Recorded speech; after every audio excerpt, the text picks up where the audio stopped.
Donc, bonjour à tous pour cette toute première vidéo, en tout cas officielle de cette chaîne YouTube. Donc aujourd'hui, on va faire un petit exercice tombé dans un DS en PCSI, je crois. L'énoncé, c'est celui-ci. Bon, bien évidemment, je vous mettrai juste après l'énoncé avec, si vous voulez, une indication sur comment résoudre l'exercice.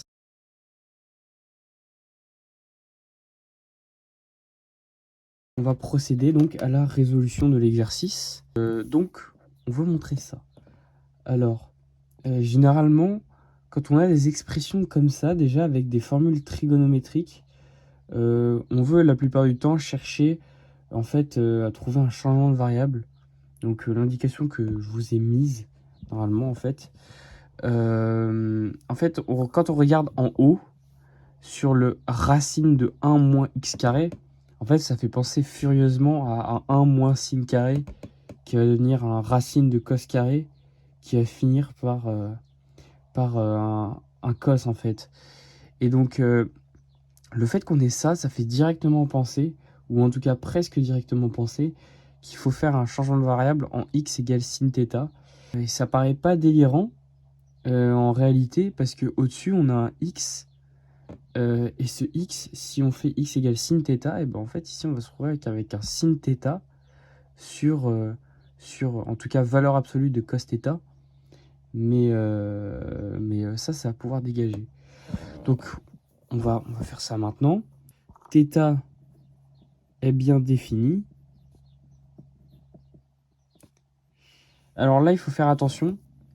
C'est vrai que je ne l'ai pas précisé comme ça, mais il faut faire attention à ce que θ soit défini. Alors, il se trouve que arcsin, en fait, c'est la fonction réciproque de sin x sur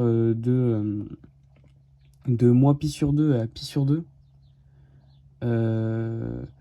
Et donc, en fait, comme on a x compris entre moins 1 strictement et 1, bah en fait, directement, arcsin, donc on va mettre car arcsin. Donc la fonction arcsin, en fait, c'est la fonction réciproque de sin, mais sur l'intervalle moins pi sur 2, pi sur 2. Pourquoi? Parce que la fonction sin, par convention, on choisit que cette fonction est une bijection de moins pi sur 2 à pi sur 2 comme cosinus. Par convention, encore une fois, on dit que c'est une bijection de 0 à pi. Et donc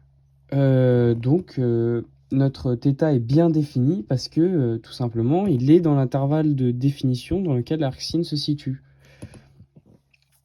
Donc, le changement de variable est possible. En fait, il faut bien faire attention à ça, surtout, c'est que des fois, le changement de variable n'est pas possible.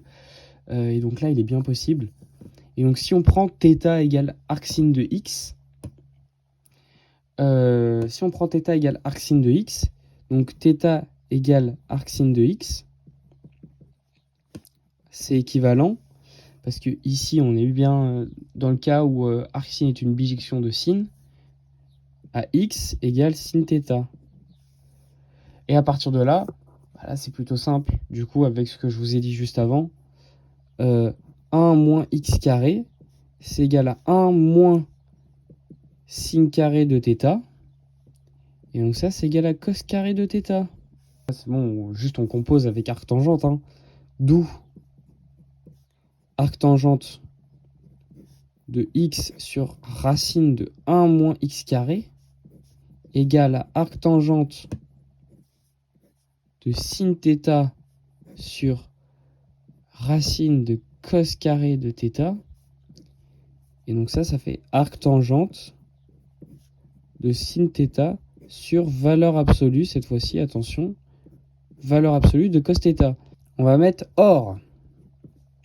θ appartient à moins pi sur 2, pi sur 2. Sur ce même intervalle,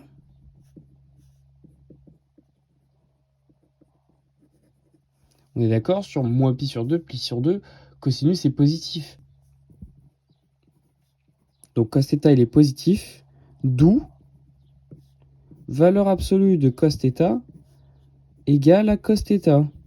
Et là, maintenant, ça sort direct, hein. Arctangente de sin θ sur valeur absolue de cos θ, c'est égal à arctangente de sin θ sur cos θ. Et donc ça fait arctangente de tangente θ, qui est donc égal à θ. Et puis là, il n'y a plus qu'à refaire le changement de variable inverse, hein. Donc, arctangente de x sur racine de 1 moins x carré est égal à arcsine de x. On a fini notre petit 1. Maintenant, le grand 2, en fait, ça va juste être une application du petit 1. Alors, le grand 2, il faut faire attention quand même, hein. Partez pas du fait... partez pas de arctangente de 1 sur racine de k. En fait, le but ici, ça serait plutôt de partir de l'expression de arcsine de x. Déjà, il faut justifier avant. Il faut justifier un truc ultra important. Donc, 1 sur racine de k, c'est positif. Et pour k supérieur ou égal à 1 sur racine de k, c'est inférieur ou égal à 1. Et donc là, dans ce cas-là, on peut utiliser ce qu'on a eu avant. Parce qu'en fait, on aurait très bien pu avoir 1 sur racine de k qui est supérieur à 1. Le problème que 1 sur racine de k soit supérieur ou égal à 1, c'est que la formule qu'on a trouvée au-dessus ne s'applique pas. Donc il faut faire très attention quand on manipule après des formules à partir de trucs qu'on a démontrés avant et qui ne s'appliquent pas sur tout l'intervalle. Par exemple, pour tout R, c'est pas pour tout x dans R la propriété. Cette propriété n'est pas vraie pour tout x dans R. Donc il faut faire très attention à quand est-ce que les fonctions peuvent être appliquées. Ici, du coup, c'est le cas, parce que pour k supérieur ou égal à 1, racine de k c'est supérieur ou égal à 1, et donc 1 sur racine de k c'est inférieur ou égal à 1. Donc là, on peut dire d'où arcsine de 1 sur racine de k. Et donc là, on remplace par l'expression qu'on a eue de arctangente. Arctangente de 1 sur racine de k sur racine de 1 moins... Bon, là, je mets 1 sur k directement, hein. Le carré vient s'amplifier avec la racine en bas.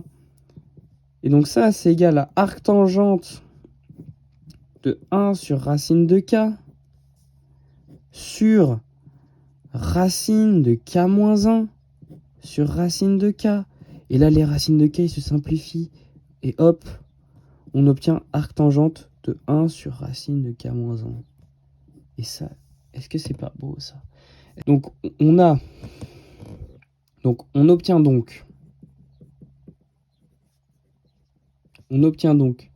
arcsine de 1 sur racine de k qui est égal à arctangente de 1 sur racine de k moins 1. Bon, donc, là, on a juste à rajouter plus 1, hein. Donc, arcsine de 1 sur racine de k plus 1 est égal à arctangente de 1 sur racine de k. Et donc là, les gars, là c'est gagné, hein. Là, c'est tout simplement gagné. Parce qu'on n'a plus qu'à sommer. Donc là, ça implique que la somme de k égale 1 à n-1 des arcsines de 1 sur racine de k plus 1, c'est égal à la somme de k égale 1 à n-1 des arctangentes de 1 sur racine de k. Bon, bah là, on a un k plus 1. Ah, ça fait chier le k plus 1. Bon, est-ce qu'on pourrait pas mettre ça en k? Bah, tout simplement, on part de k égale 1. Pour k égale 1, on a arcsine de 1 sur racine de 2. Pour k égale 2, on a arcsine de 1 sur racine de 3. Pour k égale 3, on a arcsin de 1 sur racine de 4. Et pour k égale n-1, on a arcsin de 1 sur racine de n. En fait, on a juste à faire un changement de variable qu'on va dire muet. En fait, c'est comme si on posait j égale k plus 1, en fait. Et du coup, pour k égale 1, on part de j égale 2. Donc en fait, ça implique tout simplement en faisant En fait, c'est comme si on faisait un changement de variable en j, et ce j, on le retransformait en k. Et ça, c'est ce qu'on appelle un changement de variable muet. Et donc ici, on se retrouve avec quoi? On se retrouve avec la somme de k égale 2 à n des arcsin de 1 sur racine de k, qui est égal à la somme de k égale 1 à n-1 des arctangentes de 1 sur racine de k. Et voilà, on a démontré notre propriété. Puis c'est fini. Voilà. Petit exercice. En soi, c'est pas un exercice très compliqué. Faut juste remarquer le changement de variable, en fait. Remarquer le changement de variable. Mais ça, c'est des trucs qui, au fur et à mesure, viennent tout seuls. Ou changement de variable trigonométrique. Et puis, en fait, quand on regarde le 1 moins x carré, on se rend compte directement que ça doit nous faire un cos carré quelque part. Donc, on vient directement, en fait, à ce θ égale arcsin de x. Et donc voilà. Hein, petite résolution. J'espère que cette vidéo vous a plu, que vous avez compris de quoi je parlais. Et puis, si vous avez des conseils à me donner, surtout dans les explications, etc., en vidéo, peut-être sur le cadrage, qui est un peu dégueulasse, c'est vrai. Voilà, hein, n'hésitez pas.